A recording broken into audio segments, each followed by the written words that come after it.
Hello friends, आज से हम एसएससी के वीडियो स्टार्ट करने वाले हैं, साइंस 2 और साइंस 1 के भी।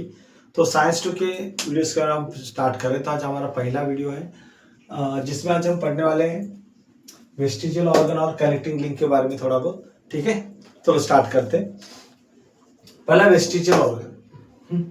वेस्टिजियल ऑर्गन इसका मीनिंग क्या था? डीजेनरेटेड और under develop useless organ of organism. मतलब हमारे बॉडी पहले ऑर्गन थे लेकिन अभी कैसा है, डीजेनरेट हुए या फिर अंडर डेवलप है।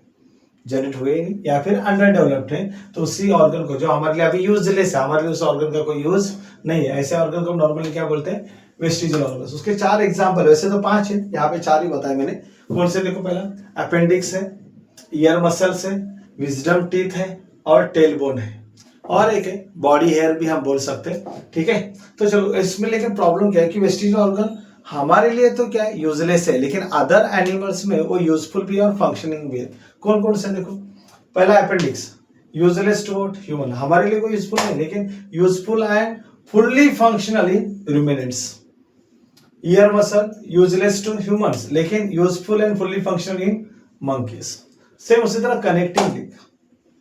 कनेक्टिंग लिंक मतलब क्या? उसके जो मॉर्फोलॉजिकल जो कैरेक्टर है, मॉर्फोलॉजिकल कैरेक्टर मतलब हम ऊपर कैसे देखते हैं, हायर रूप जिसको हम बोलते हैं, वही मॉर्फोलॉजिकल कैरेक्टर। सम प्लांट्स है, सम एनिमल्स क्या शो करते हैं? Morphological character. और वही मॉर्फोलॉजिकल कैरेक्टर देखिए हमें क्या बताते हैं? They are related to different groups. जैसे कि हम किसी बॉयज को या गर्ल्स को देखे बोलते हैं, अरे तुम्हारा कोई भाई उस क्लास में पढ़ रहा है क्या? मतलब हमने क्या देखा? उसका फेशियल स्ट्रक्चर देखा। सेम उसी तरह यहाँ पे भी हम क्या देख रहे हैं? some morphological character by which they can be related to different groups. The once again इसका meaning, some plants and animal show some morphological character by which they can be related to different group. Example देते हैं, डगबिल platypus का ही देख लो। डगबिल platypus क्या करता है? Legs like reptiles, मतलब reptile जैसे हो एग्स ले करता है। और दूसरा रिलेशनशिप विथ मैमल्स, वो दूसरे मैमल्स के साथ भी रिलेशनशिप शो करता है। क्यों? क्योंकि उसके बॉडी पे क्या प्रेजेंट है? Mammary glands and hairs. ठीक है, से मतलब क्या? Duckbill platypus is a connecting link between what? Reptiles and mammals. Reptile और मैमल्स का एक कनेक्टिंग लिंक है। लंगफिश देख लो, लंगफिश क्या करता है? Perform respiration with lungs irrespective of being fish. अब फिश है, राइट है ना, तो फिश तो गिल्स के साथ रेस्पिरेशन करते, लेकिन ये किसके साथ रेस्पिरेशन करे? एरियल रेस्पिरेशन, मतलब लंग्स का रेस्पिरेशन। एरियल रेस्पिरेशन मतलब क्या? लंग्स। तो हम बोल भी सकते हैं lungfish is a connecting link. यहाँ पे मैंने लिखा नहीं फिर भी बता रहा हूं, lungfish is a connecting link between fish and amphibians. Fish and amphibians. Same यहाँ पे peripatus is a connecting link between what? Annelida and arthropoda. ये भी बहुत बार गिव रीजन में भी पूछा है, शॉर्ट नोट भी पूछा है, तो इंपॉर्टेंट क्वेश्चन है। ठीक है, अभी कार्बन डेटिंग मेथड जो है उसमें पैलेंटोलॉजी का था। पैलेंटोलॉजी मतलब क्या? Study of human fossil. Study of human fossil, यहाँ पे भी मैंने लिखा पैलेंटोलॉजी। एक्चुअली कार्बन डेटिंग है क्या, उसके बारे में पहले देख लेते हैं। कार्बन डेटिंग मतलब क्या? Time pass. देखो यहाँ पे लिख रहा हूँ, मैं हाईलाइट भी कर देता हूँ। यहाँ देखो, time pass since the death of plant और एनिमल कैन बी कैलकुलेटेड। मतलब कोई एनिमल मरता है तो कितना टाइम हुआ है मरने के बाद? 2 घंटा, 3 घंटा, 2 महीना, 4 महीना, 10,000 साल, 1,00,000 साल, तो कितना टाइम पास हुआ है अगर उसको कैलकुलेट करना है, वही मतलब क्या हमारा कार्बन डेटिंग मेथड। ठीक है, तो कार्बन डेटिंग मतलब time pass since the death of plant और एनिमल कैन बी कैलकुलेटेड। कैसे कैलकुलेट करेंगे? तो उसके लिए तो हमारे पास कुछ तो मेजरमेंट होना चाहिए। तो वहां पे देखो क्या लिया है, रेडियो एक्टिविटी ऑफ C14। क्यों? देखो C14 कैसे रेडियो एक्टिव एलिमेंट है और वो कंटिन्यूसली डिकेइंग होता है। यहाँ पे मैंने लिखा भी है, after the death decaying process occur continuously. क्यों? क्योंकि मैंने क्या बोला, रेडियो एक्टिव है। कौन रेडियो एक्टिव है? C14। इसके लिए वर्ड यूज किया, radioactivity of C14 and ratio of C14 to C12 present in their body. मतलब उनके उस समय उनके बॉडी में उनका रेशियो क्या रहता है, उसका रेशियो का कंपैरिजन करने के बाद पता चलता है कि भाई उनका कितना टाइम पास हुआ है आफ्टर द डेथ। तो C14 हुआ, C12 क्या? नॉन रेडियो एक्टिव एलिमेंट है। कार्बन डेटिंग मेथड है जो किसने डेवलप किया था? विलार्ड लिपिन ने। उनको इसके लिए नोबेल प्राइज भी, अवार्ड भी मिला था। ठीक है, use of carbon dating method हम कहां पे यूज करते हैं? पहला पैलेंटोलॉजी मैंने पहले ही बताया था, क्या था? Human fossils. राइट है कि नहीं? पैलेंटोलॉजी का मतलब क्या था? Human fossils.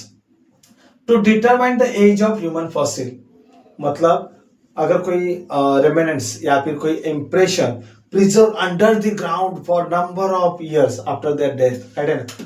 तो वो फॉसिल मिलने के बाद एक्चुअली उनकी डेथ कब हुई थी या फिर कौन से पीरियड के थे वो फाइंड आउट करना है, उनका एज डिटरमाइन करना है, उस मेथड को हम नॉर्मली क्या बोलते हैं, palaeontology.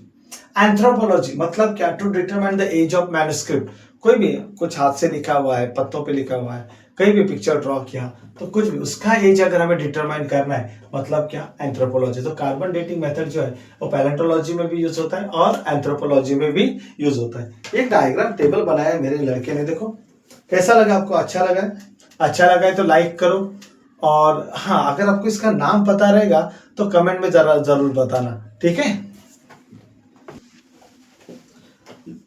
Darwin's theory of natural selection.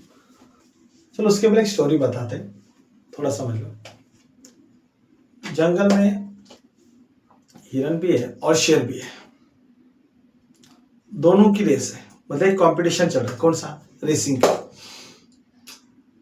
अगर मान के चलो ये रेस हिरन मतलब डियर ने जीत लिया तो बेनिफिट क्या होगा,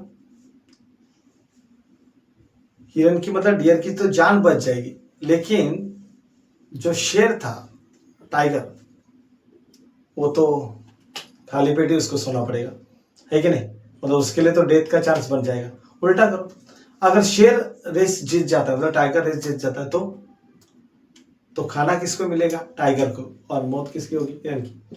इसका मतलब क्या, जंगल की लाइफ देखोगे ना तो वहां पे डेली कंपटीशन है और उनको कंपटीशन जीतना ही जीतना है, अगर नहीं जीतेंगे तो सर्वाइवल पॉसिबल नहीं है, ठीक है। चलो यहाँ पे देख लेते क्या है उसके हिसाब से। तो चलो पहले डार्विन्स थ्योरी ने जो सजेस्ट किया उस थ्योरी के बारे में पहले देखते हैं। पहले उनके बुक का नाम है ओरिजिन, देखो यहाँ पे ओरिजिन ऑफ स्पीसीज, ठीक है।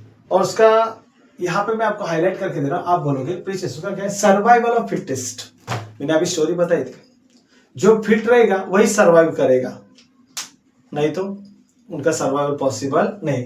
तो ये प्रीसेस आपको लिखना है, क्या आएगा, सर्वाइवल ऑफ फिटेस्ट। फिर से बता रहा हूं, सर्वाइवल ऑफ फिटेस्ट। तो डार्विन क्या बोल रहा है, ऑल द ऑर्गेनिज्म रिप्रोड्यूस प्रोलिफिकली। देखो प्रोलिफिकली मतलब क्या, जो सर्वाइव करेंगे, जो सस्टेन करेंगे, वही तो उनका तो रिप्रोडक्शन ज्यादा होगा। रिप्रोडक्शन मतलब पॉपुलेशन भी किसका ज्यादा रहेगा, उनका ही ज्यादा रहेगा, ठीक है। तो इसीलिए उनको वर्ड यूज किया, all the organism reproduce प्रोलिफिकली।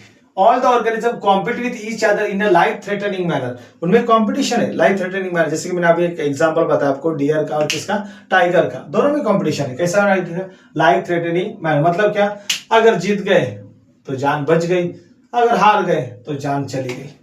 In this competition, only those organisms sustain which show essential modification for winning the competition. तो कौन से ऑर्गेनिज्म वहां पे सर्वाइव करेंगे, वो अगर अपने बॉडी में या तो कुछ लाइफ में कुछ एसेंशियल मॉडिफिकेशन लाते हैं और वो सर्वाइवल के लिए अगर जरूरी रहा तो सर्वाइव करेंगे, राइट है ना। जिसके लिए वर्डिंग क्या था, in this competition only those organism sustain which show what essential modification for winning the competition. और नेचर भी क्या करता है, किनको सिलेक्ट कर रहा है, nature select only those which are fit to live and the rest will be perish. जो फिट है उनको ही नेचर सिलेक्ट करता है और वही सर्वाइव होते हैं, और जो फिट नहीं है वो तो ऐसे ही मर जाते हैं, मतलब the rest will what perish. लेकिन उस थ्योरी के आगे न जो अदर साइंटिस्ट उन्होंने कुछ ऑब्जेक्शन उठाया था। उनका पहला ऑब्जेक्शन क्या था कि natural selection is not the only factor responsible for evolution. Evolution के लिए खाली नेचुरल सिलेक्शन ही रीजन नहीं है, और भी तो हो सकते हैं। दूसरा ही था, Darwin did not mention any explanation about useful and useless modification. तो डार्विन ने ये नहीं बताया कि जो मॉडिफिकेशन है क्या कौन से यूजफुल थे और कौन से यूजलेस, उसके बारे में कुछ उसने डिटेल दिया नहीं था। आगे there is no explanation about slow change and abrupt change. Slow मतलब धीरे धीरे होने वाले चेंजेस, और एब्रप्ट मतलब तुरंत सडनली फास्ट चेंज जो होते हैं, उसके बारे में उसने कुछ भी एक्सप्लेनेशन नहीं दिया। ये भी इंपॉर्टेंट क्वेश्चन है, चाहे तो आप इसका स्क्रीनशॉट भी ले सकते हो, how to present the answer, ठीक है। अगर वीडियो को पसंद आया हो तो वीडियो को लाइक करो और चैनल को सब्सक्राइब करो।